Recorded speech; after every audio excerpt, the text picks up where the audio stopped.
back to another one of my videos. I'm sure that there's been plenty of people with this kind of problem. We'll go and have a look at it now. So we can get underneath and weld it all round properly. And I've got the some of the bodywork lifted here a little bit to try and keep it away so it doesn't get burnt, because we're going to weld from underneath. It really is one of the problems of Lambrettas, is this main engine stand spur snapping off, and it's due to people putting them on the stand when they're sitting on the bike, or kick-starting the bike repeatedly times with it on the stand aggressively, and that just all the load goes onto this one leg, and then it just eventually this just gives way and it snaps. So what we're going to do, we're going to take the engine out, and to try and stop this problem we're going to put a decompression port in. Now we'll talk about that a bit later, about the wonders of having a decompression port. It helps with a lot of things, and this is one of them. Kick-starting the engine and putting extra strain on your chassis.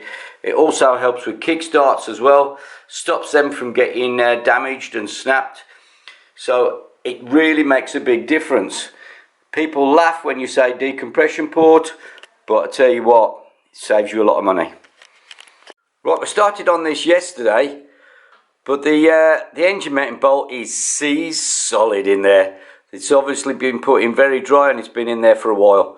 So I've had it soaking overnight with a bit of WD-40, and let's see if we can wind it out.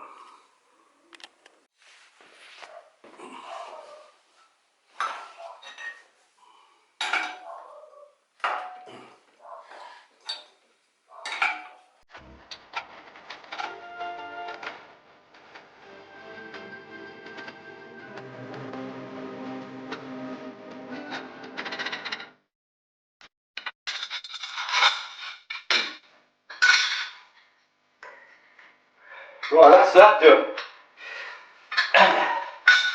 Very handy tool, works as a slide hammer, and it screws the bolt out. You see we've had some WD-40s managed to get in there, but yeah, there's a bit of rust on there. So we're almost there.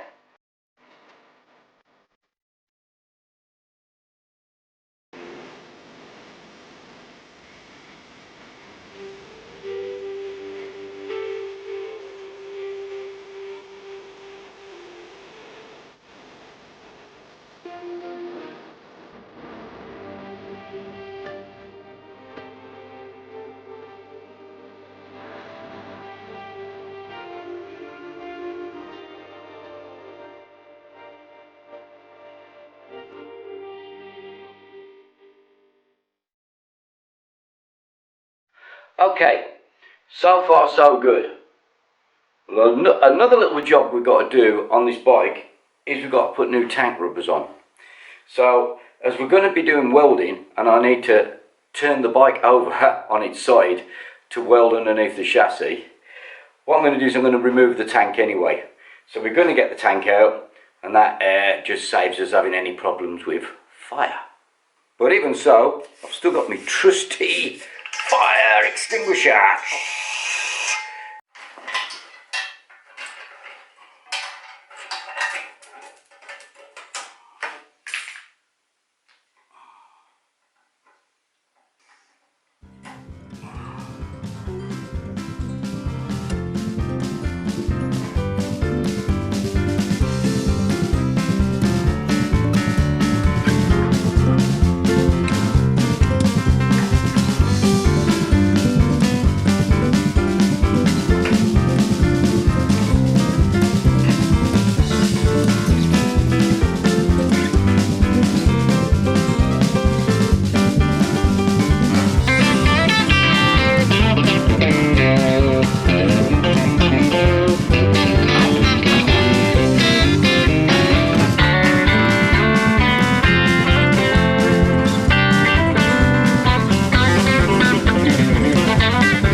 that's a little bit more sensible to work on.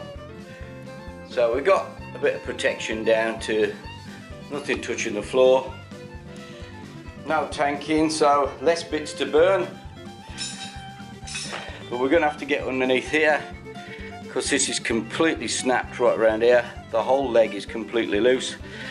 So centre stand off, clean everything up and do a bit of welding.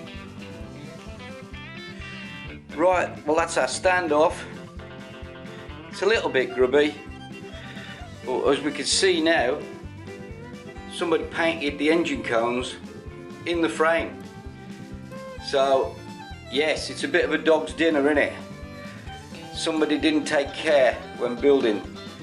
No wonder our engine bolt wouldn't come out with the cone painted into the chassis.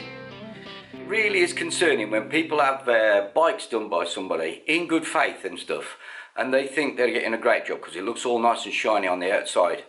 But when you have a look at what's been done underneath, it's pretty frightening.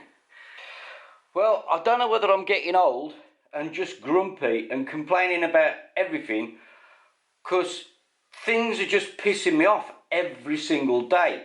Crap like this. Crap like this is a joke. It's a joke. Who did this?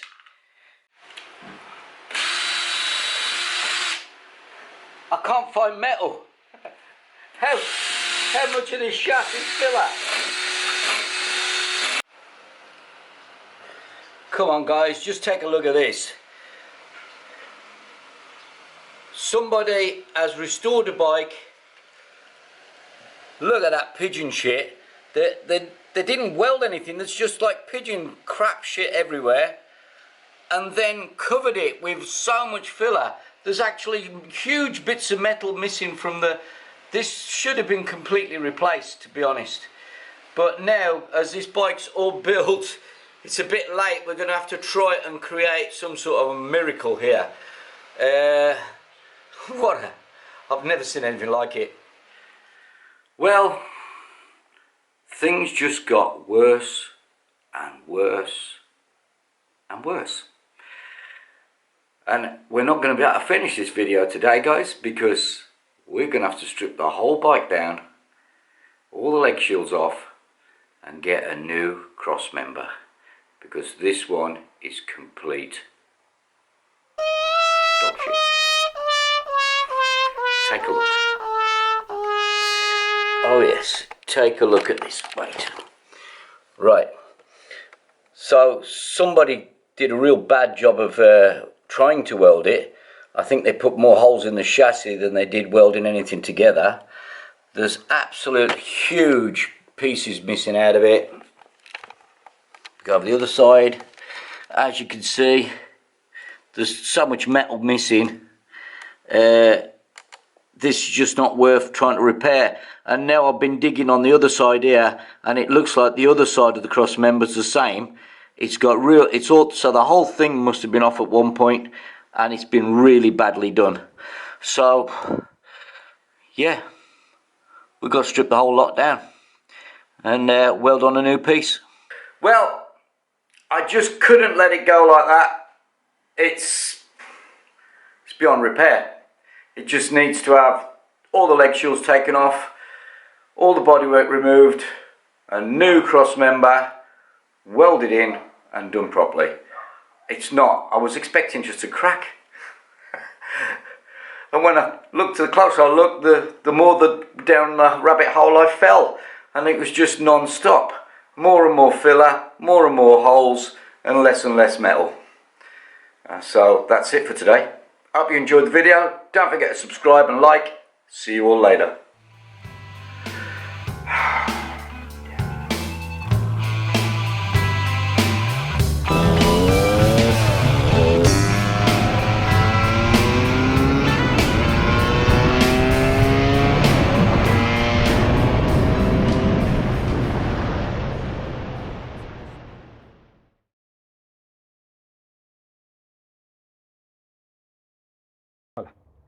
Hello mates, this video is to thank Squeaky from Gibraltar who had made us these two pieces, which are for cooling our Lambretta, and looks really nice. It's made of carbon fiber. Thank you so much, Squeaky. We will win a lot of races with this. Looks really strong, and it looks very flexible, and I hope this will not broke in our races. Thank you so much. We are really happy. Thanks from Lambretta Soul Rider team. See you.